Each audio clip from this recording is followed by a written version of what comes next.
আল্লাহু আকবার, আল্লাহু আকবার। তৃতীয় তাকবীর যেটা এই মশার একটু বড় করে দিলেন, যেন আপনি তৃতীয় তাকবীর মানে হাতটা আবারও বেঁধে দিতে হবে।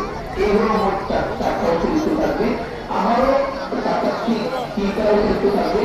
এরপর যখন আবার আপনার ইমাম সাহেব রুকু করবেন, সিজদা করবেন, সিজদা করার পর আবারও উঠবেন, ওঠার পরে ইমাম সাহেব সূরা পড়বেন, সূরার সাথে সূরা মিলাবেন।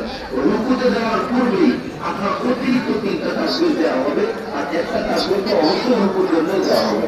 এটাও আপনাকে বুঝিয়ে দেওয়া হবে, যেমন আল্লাহু আকবার, আল্লাহু আকবার, আল্লাহু আকবার ছোট ছোট হবে, এবং দেখা যায় রুকুর তাকবীরটা একটু বড় করে দেওয়া হবে, আল্লাহু আকবার, যেন আপনার অন্য কারোর দিকে তাকানোর প্রয়োজন না থাকে। এগুলো বিষয়গুলো যদি আপনি একটু নজর রাখেন বা একটু খেয়াল করে দেখবেন যে আপনার পার্শ্ববর্তী মানুষের দিকে তাকানোর প্রয়োজন নেই। আর জানাজা এবং ঈদের নামাজের মধ্যে আমরা হানাফি মাযহাব একটু পার্থক্য সেটাই যে আমরা ঈদের নামাজের মধ্যে আমরা